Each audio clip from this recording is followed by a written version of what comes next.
एक आणखी लहानसा मुद्दा पण महत्त्वाचा आहे की या 2-3 दिवसामध्ये अमेरिकन प्रेसिडेंट आणि इंडियन प्राईम मिनिस्टर यांचा एक सविस्तर डायलॉग झाल्याच्या संबंधीचं वृत्त आहे. ज्या वेळेला आपल्या सिनियर मंत्र्यांच्या समोर या देशामध्ये ह्युमन राईट्सचं उल्लंघन एवढ्या मोठ्या प्रमाणात होतं असं मत व्यक्त केले गेले की जे देशाच्या दृष्टीनं अशोभनीय आहे. मला असं वाटतं की दोन्ही कंट्री हेच ज्यावेळी डिस्कशनला बसले होते त्यावेळेला भारताच्याकडून हायेस्ट अथॉरिटी अमेरिकेची इथं असताना त्यांच्याशी हा प्रश्न उपस्थित करण्याची आवश्यकता होती आणि आपली नाराजी व्यक्त करण्याची ती एक संधी होती. पण त्याच्यात काही केलेलं आहे असं आता दिसत नाही.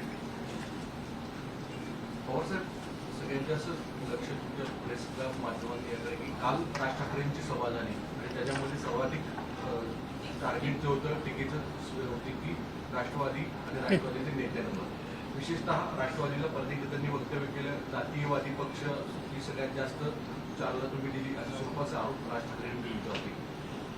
असं आहे की पहिल्यांदा एखादी दुसरी व्यक्ती कधीतरी वर्ष 6 महिन्यात एखादं वाक्य एखादं स्टेटमेंट करून आपलं मत व्यक्त करते ते फार गांभीर्यानं घेण्यासारखं नसतं.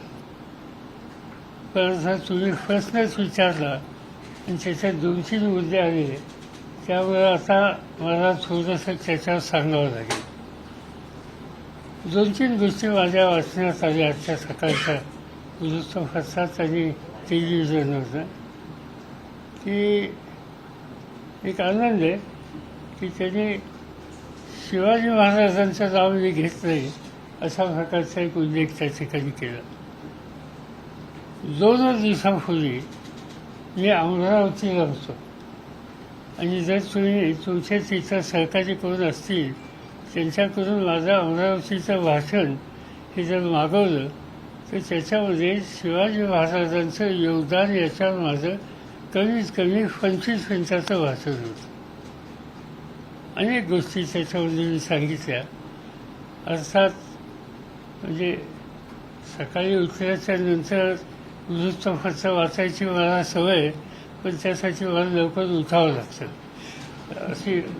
त्यामुळे खूपदा वृत्तपत्र सकाळी काय त्यांनी लिहिलं आहे हे न वाचल्याच्या नंतर वक्तव्य कमी करत असेल तर मी त्याला काही दोष देणार नाही.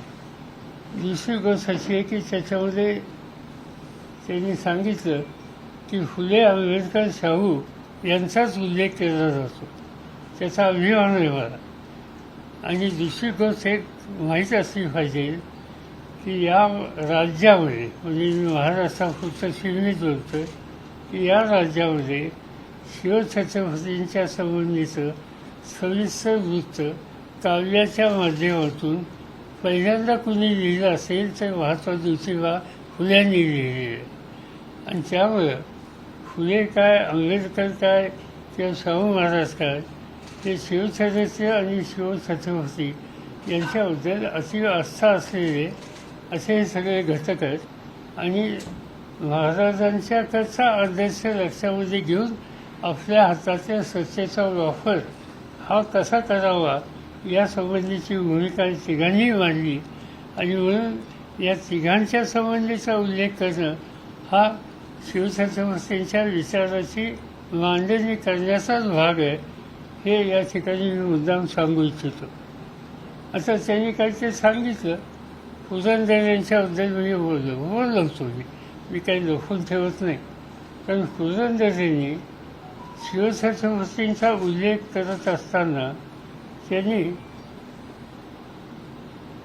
जिजामातेनं शिवछत्रपतींचं व्यक्तिमत्व घडवलं हे सांगण्याच्या ऐवजी दादाजी कोंडदेवनी त्याच्यामध्ये योगदान केलं अशा प्रकारचं विधान केलेलं होतं. त्याला माझा सक्त विरोध होता.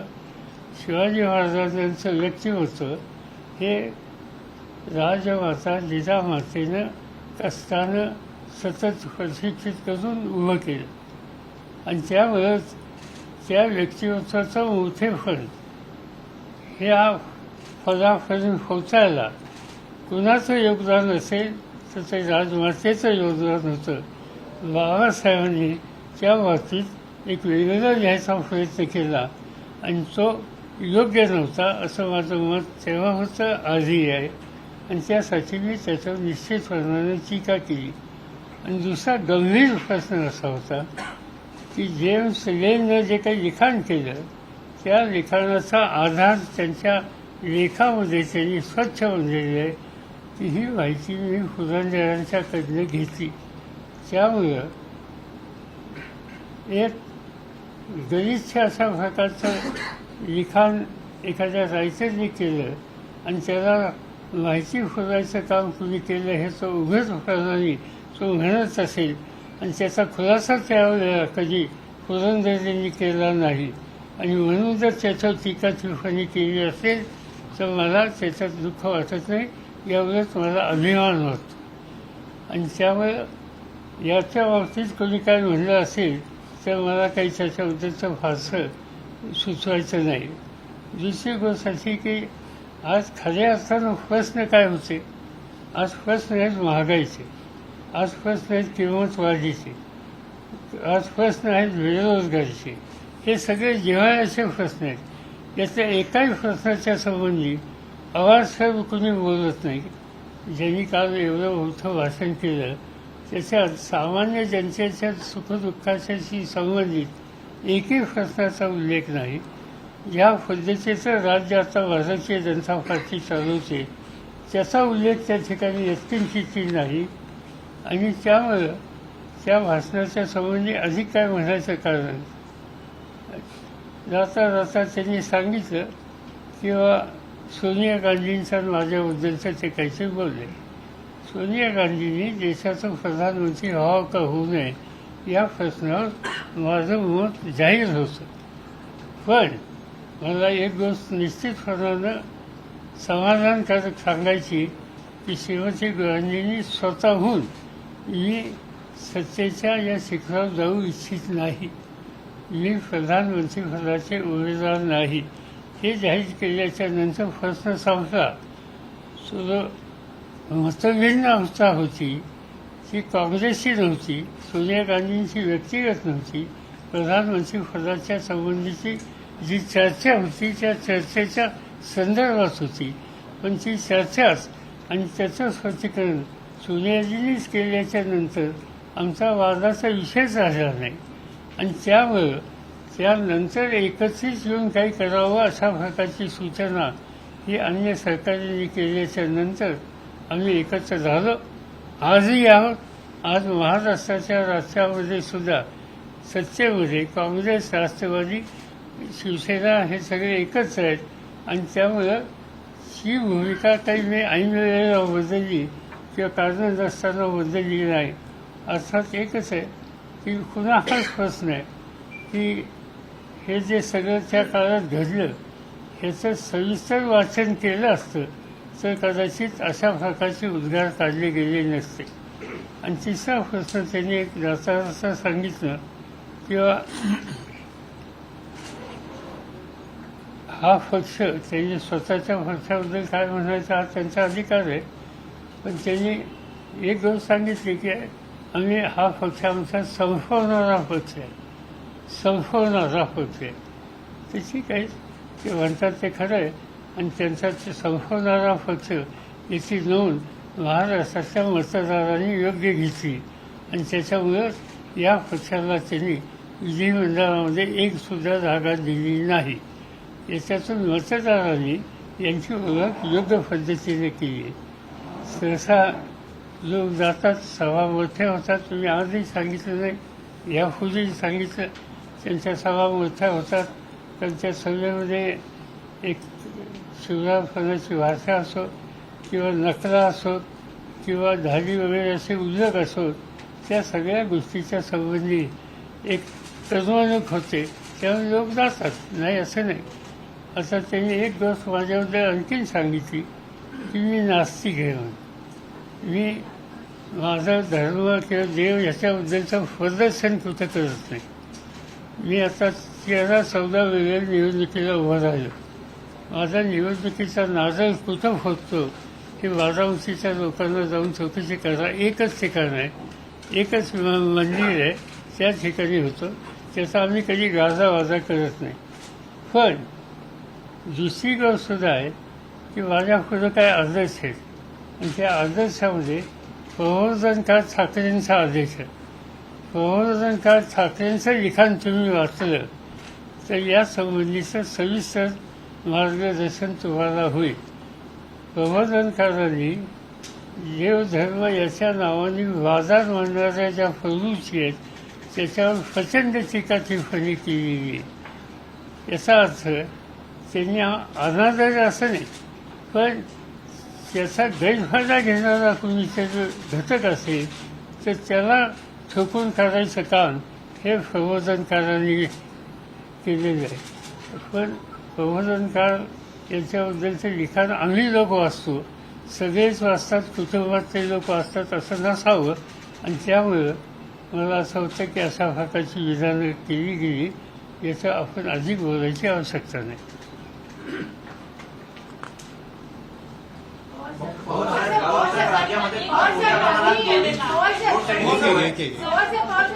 कुटुंबावर अशी टीका केली की पहिल्यांदा म्हणजे अजित पवारांच्या घरी रेड पडते, सुप्रिया सुळेंच्या घरी रेड पडत नाही, दाखवायचे दात वेगळे, खायचे दात वेगळे. आता हा काय प्रश्न आहे का? आता जे होते कोणते ठरवतात, कमी ठरवतो, काही करतात, हा काय प्रश्न आहे? सर पवार साहब अंदाज के लिए पवार साहब हिंदी में आपसे जानना चाहेंगे जो जिस तरह के आरोप राज ठाकरे की तरफ से लगाए गए, आप पर व्यक्तिगत तौर पर लगाए गए कि जातिवादी की राजनीति एनसीपी ने शुरू की और सोनिया गांधी का भी एनसीपी एक पार्टी ऐसी है, इस पार्टी का नेतृत्व शुरू में छगन भुजबल जी के हाथ में था. याद है आपको? First president of the NCP in Maharashtra में छगन भुजबल. इनके बाद legislative party leader Madhukar feature थे जो आदिवासी समाज के थे.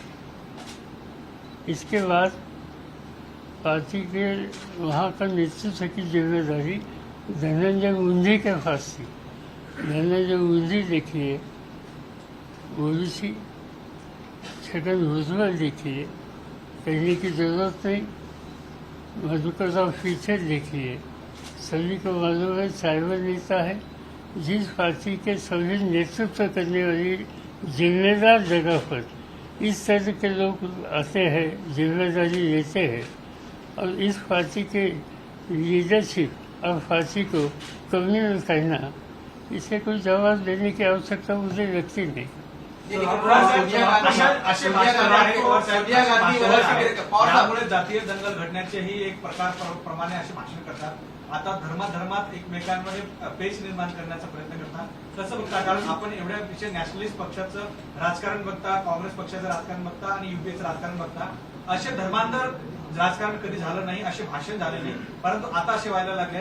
काय वाटतंय तुम्हाला की बेरोजगारी, महागाईच्या मुद्द्यावर भटकवण्याचा प्रयत्न या माध्यमातून? मी सगळं सुरुवातीला सांगितलं, खरा प्रश्न बेरोजगारी, महागाई वगैरे जे आहे. पण आत्ता जे वातावरण महाराष्ट्रात तयार करण्याचा प्रयत्न दिसतो तो इथं सामाजिक ऐक्याला धक्का देण्याचा प्रयत्न दिसतो. इथं सांप्रदायिक विचाराला प्रोत्साहित करण्याचं चित्र दिसतं. आणि म्हणून माझी महाराष्ट्राच्या जनतेला आव्हान आहे की ह्या सांप्रदायिक विचाराच्या बद्दलची मांडणी काही लोक जाणीवपूर्वक करत आहेत आणि या राज्याची शांतता ही संकटात आणण्याच्या दृष्टीनं पावलं टाकत आहेत. लोकांनी याला बळी पडू नये.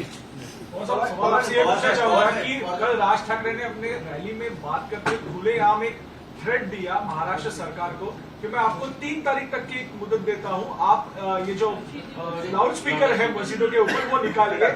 तो ये इस थ्रेट को आप कैसे देखें? क्योंकि अभी आपने कम्युनिटी के ऊपर इसीलिए स्टेट गवर्नमेंट इस बारे में गंभीरता से सोचेगी.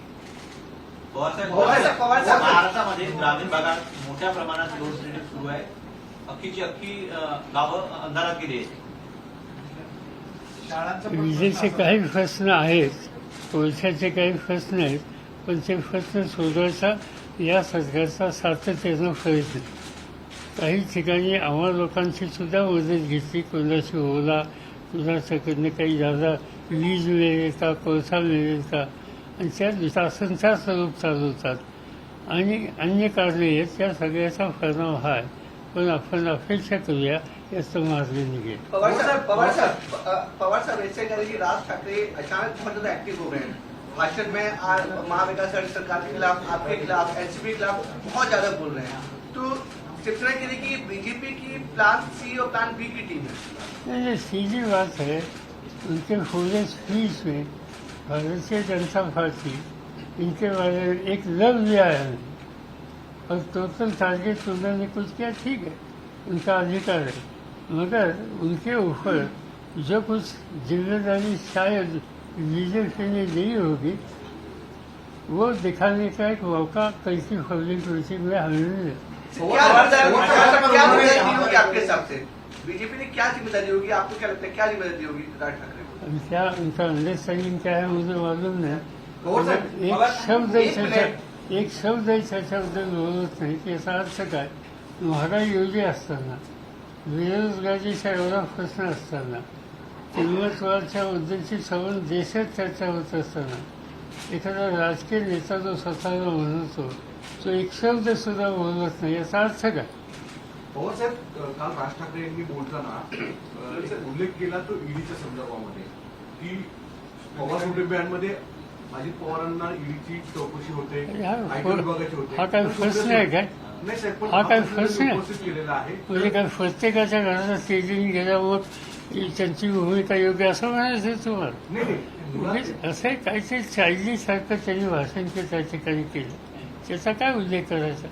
अजित पवारांच्याकडे जर काही झालं असेल ते माझ्याकडे झालं याचा अर्थ आहे. अजित पवारांनी वेगळे असं वाटतं तुम्हाला. ते कोणी तिसरे आहेत, ते सुफिया अजित हे काही बहीणभाव नाही. हा एक राजकीय आरोप आहे म्हणूनच हा काही राजकीय आरोप आहे, हा फोडकत आरोप आहे आणि फोडकत प्रश्न आहे. पवार साहेब, एक प्रश्न असा आहे की आधी हेच राज ठाकरे निवडणूक आयोगाकडे गेले आणि ईव्हीएम आणि नरेंद्र मोदीची तक्रार केली आणि अचानक त्यांनी आपली बदलली, आता महाविकास आघाडीच्या विरोधात एकदम झाले. काय वाटतं यामध्ये कुठे ना कुठे गोड बंगाल काय वाटतं सर आपल्याला? दुसरी विषय साधी सरळ गोष्ट आहे की भारतीय जनता पार्टीचं मार्गदर्शन जे काही त्यांना झालं ते काल भाषणाच्या माध्यमातून आपल्याला ऐकायला मिळालं. और सर ने इस बात का भी उल्लेख किया कि पवार साहब जब मोदी जी से मिलते हैं तो महाराष्ट्र का एक नेता उधर जाता है, इस तरह उन्होंने संकेत दिया था. ज्यादा जितना प्यार दिखाते हो तकलीफ में अगर मैं पार्लियामेंट मेंबर हूँ, पार्लियामेंट मेंबर ने प्राइम मिनिस्टर या मिनिस्टर को लेना कोई गलत है. कई इशूज होते, मैंने बात की उनके साथ. महाराष्ट्र के गवर्नर ने यहाँ के नॉमिनेशन की लिस्ट उनको देकर 2 साल हो गए, अभी तक इसके अपॉइंटमेंट वो कर नहीं रहे. किसके बात करना? प्राइम मिनिस्टर से बात करनी. ये बात मैंने की. पवार साहेब, एसटीच्या कर्मचाऱ्यांनी तुमच्या घरावरती हल्ला केला आणि ज्या पद्धतीनं जी चर्चा सुरू झाली की कुठेतरी पोलिसांना या संदर्भात कल्पना होती, कशा पद्धती बघताय? कारण की असे हल्ले खरं तर होणं चुकीचं आहे आणि माझ्या मते एसटी कर्मचाऱ्यांना मी काही फारसा दोष देणार नाही. ते कामगार आहेत, त्यांच्या काही मागण्या असतील, त्या मागण्याच्यासाठी ते महिने बसलेले होते. त्यांना चुकीचं नेतृत्व लाभलं. चुकीच्या नेतृत्वाने ज्या पद्धतीची भाषणं केली, ज्या पद्धतीची टीका टिप्पणी केली आणि सवन त्यांच्या टीका टिप्पणीचा रोग एक व्यक्ती असं समजून होती. प्रश्न कुणाकडे होता? राज्य सरकारच्याकडे होता. राज्य सरकारवर टीका नाही. प्रश्न कोणाच्याकडे होता? एस टी महामंडळाचे जे कोणी वरिष्ठ घटक असतील निर्णय घेणारे त्यांच्याबद्दलचा उल्लेख नाही. फक्त एकच माझं नाव घेऊन सातत्यानं त्याच्यावर एक प्रकारची टीका टिप्पणी करून त्या कष्टकरी कामगारांच्या डोक्यात त्याची भरवलं गेलं, त्याचा हा परिणाम आहे. त्यामुळं माझ्या मते याच्यात कामगारांना दोष देऊन चालणार नाही. त्यांना या रस्त्यावर नेण्याची भूमिका घेणारे जे कोणी घटक असतील त्यांच्या संबंधीची चौकशी झाली. सर, हे सरकारचं अपयश नाही झालं का की 6 महिने एकतर हा संप सुरू राहिला, हातात आला नाही आणि एक टोक इथपर्यंत आलं की कर्मचारी तुमच्या घरापर्यंत आले आणि तिथं दगडफेकपर्यंत ही वेळ गेली. न्यायालयामध्ये असताना ते पण त्यांच्यापर्यंत पोहोचवणं अपयश आलं असं वाटत नाही का? असं साधी गोष्ट आहे. आदल्या दिवशी कोर्टाचा काही निकाल लागला. तो निकाल लागल्याच्या नंतर तो आमच्या बाजूने लागला असं सांगितलं गेलं. गुलाल उधळला, कौतुक त्या ठिकाणी व्यक्त केलं, आपली जिंकली म्हणून सांगितलं आणि दुसऱ्या दिवशी हा प्रकार केला. याचा अर्थ काय? याचा अर्थ एकच आहे की जे चमत्कारिक नेतृत्व आहे त्यांनी कुणाच्याबद्दलतरी किंवा एका व्यक्तीच्याबद्दलचा विद्वेष हा त्या ठिकाणी विरघळण्याचं काम केलं, त्याची प्रतिक्रिया. सर, या सुनियोजित गट होता, आता हे दिसून आलेलं आहे. आणि दुसरी गोष्ट याची उघड अशी होती की होम डिपार्टमेंटने सुद्धा याबाबत अवेअरनेस दिला, पण तो तरी सुद्धा कुठे ना कुठे सुट्टी राहिली. हा प्रश्न तुम्ही राज्य सरकारला पण सर, विचारा. 100 कर्मचारी जे आहेत त्यांच्यावरती गुन्हा दाखल झाला आहे. तुम्ही अपेक्षा करता तुम्ही म्हणता दोषी नाही, कर्मचाऱ्यांना दोषी धरता येणार नाही, त्यांच्यावरती कारवाई मागे घ्यावी. कारण की अनिल परब यांचं म्हणणं आहे की असे जर कर्मचाऱ्यांनी आंदोलन केलं असेल, गुन्हे दाखल झाले असेल तर त्यांच्यावरती आपण कामावर त्यांना असं घेता की येणार. हे अनिल परब या विभागाचे प्रमुख आहेत. त्यामुळे त्यांच्या अंडर असलेल्या यंत्रणेच्याबद्दल त्यांना माझ्यापेक्षा अधिक माहिती असण्याची शक्यता आहे. एक, आणि त्यांना पुन्हा प्रशासन करायचे. ते प्रशासन करायचं असेल तर त्यांना काही निर्णय घ्यावे लागतील. ते निर्णय घेणारा ते निष्कर्षाला ज्या आले असतील त्या दृष्टीचे निर्णय घेतील, तो त्यांचा अधिकार. सर, आपल्या घरावर जे हल्ले झाले सर, यामध्ये नागपूर कनेक्शन, आपल्या घरावर जो हल्ला झाला आहे तो नागपूर कनेक्शन जोडलं जात आहे. हे नागपूर कनेक्शन कोण आहे याचा शोध घेणं गरजेचं. मला माहीत नाही, मी वाचलं पण मला माहीत नाही नागपूर. पवारसाहेब, राष्ट्रवादीवर अटॅक वाढत चाललेत का? काय झाले? पवारसाहेब, एक प्रश्न अमेरिकेच्या संदर्भात तुम्ही म्हणालात, तुम्ही पंतप्रधानांपर्यंत ही गोष्ट कळवणार आहात, कारण की ज्या पद्धतीनं आंतरराष्ट्रीय पातळीवरती अशा पद्धतीनं भारताची बदनामी झाल्यासारखं तुमच्या बोलण्यातून दिसून येतं. मी कळवणार असं म्हणलं नाही. American president, Indian prime minister यांची 2 दिवसापूर्वी सविस्तर चर्चा झाल्याचं वृत्त सगळीकडे आलेलं आहे. मला असं वाटतं की जो माजी निवडणूक साहेबांनी इश्यू रेज केला तो एक संधी होती हायएस्ट लेवलला हा इश्यू रेज करायला आणि आपली नाराजी व्यक्त करायला. ती घेतली का नाही मला माहिती नाही. घेतली असेल तर अभिनंदन, घेतली नसेल तर ते योग्य झालं नाही असं मला वाटतं. पवारसाहेब, आयएनएस विक्रांत हा विषय खूप गाजतोय आता. किरीट सोमय्यांवर याच्या युरोपची नोकरी काही इतर गोष्टी सुरू आहेत. भलेही त्यांना आज कोर्टाने 28 तारखेपर्यंत दिलासा दिला जरी असला तरी या संदर्भामध्ये सैन्य दल आणि सैन्य दलाला सपोर्ट करत त्याच्यावर मागितलेले पैसे, मग ते पार्टी फंड दिले का, राजभवन दिले का, असे वेगवेगळे आरोप सुरू झालेले आहेत. यावर तुमची काय प्रतिक्रिया येते? की डिफेन्स मिनिस्ट्री होणार आणि असं आहे की त्याच्यासाठी पैसे गोळा केले हे आता दिसतंय केलेले. आता केले असतील तर त्याचा विनियोग काय केला हा प्रश्न महत्त्वाचा होता. आता मला पूर्ण माहिती नाही, पण माझ्या वाचनात आलं तुमचं वृत्त खरं असेल तर की हे पैसे पक्षातच दिले असं कोणतं छापलं. हे खरं आहे का? कोर्टात सांगितलं पक्षाकडे दिले हा, असं त्यांनी असं सांगितलं. वकिलांनी कोर्टामध्ये बाजू मांडताना त्यांनी सांगितलं की जे पैसे अकरा जमा झाले आहेत म्हणजे याचा अर्थ पक्षाकडे ते 1 रुपया असो, 11,000 असो किंवा काय ते 50 कोटी असो, पैसे या कामाच्यासाठी गोळा केले. लोकांच्या भावनेत हात घेतला, लोकांच्याकडून काही जी रक्कम आली असेल ती आली, मग ती पक्षाकडे का दिली? आर्म फोर्सेस वेलफेअर फंड आहे, समजा तिथं देत आली असती. जवानांचा एक निधी असतो, तिथं देत आली असती. आणखी कुठं देत आली की ज्याचा संबंध Indian navy, Indian army, Indian air force या यंत्रणेशी आहे. पण तिचं न देता पक्षाकडे दिले, माझ्या मते हा आक्षेप आहे. और साहब, जिस तरह से केंद्र और राज्य में राजनीति चल रही है बदले की और एक दूसरे के नेता जेल में डालने की कोशिश हो रही है, ये कहाँ तक ले जाएगी राजनीति, खास करके महाराष्ट्र में? पहले ऐसा नहीं था. आज कहना मुश्किल है क्योंकि हर दिन कुछ न कुछ किसी के खिलाफ लगाना, इसके खिलाफ कुछ माहौल पैदा करना, कुछ एक्शन लेना, ये बात कंटिन्यूसली चालू है। खास तौर पर 2 स्टेट में है, एक महाराष्ट्र और दूसरा वेस्ट बंगाल, और ये दोनों जगह पर इसका सामना करने की मानसिकता हम लोगों की है। पवार साहब ममता बनर्जी ने पिछले दिनों 5 राज्यों के चुनाव के नतीजे, उसके बाद ममता बनर्जी ने कई जो गैर बीजेपी शासित राज्य है उनके मुख्यमंत्रियों को पत्र लिखा और एक साथ आने की विनती की है। क्या जो बैठक है वो मुंबई में हो सकती है और क्या आप उसकी अगुवाई करेंगे? नहीं, उन्होंने लिखा है, मुझे लिखा है, मुझसे बात भी की है। उनका कहना है कि ये बॉम्बे में करेंगे, मुंबई में तो अच्छा होगा। मगर बाकी लोगों से बात हमारी अभी तक हुई नहीं, क्योंकि 9-10 राज्य के चीफ मिनिस्टर है, उनको पूछना होगा, देश उनको पूछनी होगी, वेन्यू के बारे में बात करनी होगी, और ये हम कोशिश करेंगे। शिवाजी पार्कामध्ये बाळासाहेब ठाकरे यांचं स्मृतीस्थळ आहे आणि त्या जागेवरती आता RSSने दावा केला आहे, तशा प्रकारचं पत्र जे आहे ते आपण केलं. ये बाळासाहेबचं स्मारक आहे, त्याला आम्ही सगळे लोक सगळ्या पक्षाचे ते उभारण्याच्यामध्ये सहभागी झाले होते. त्याच्यात काही बदल करण्याचं कारण नाही. नको तो वाद या ठिकाणी करू. पवार साहेब एका मुलीने आरोप केले होते. राज्याचे मुख्यमंत्री उद्धव ठाकरे आज साधारणतः 1.5-2 वर्षाच्या कालावधीनंतर थेट प्रशासन चालवण्यासाठी मंत्रालयात सुरुवात झाली. आज झाले का? हो, अचानक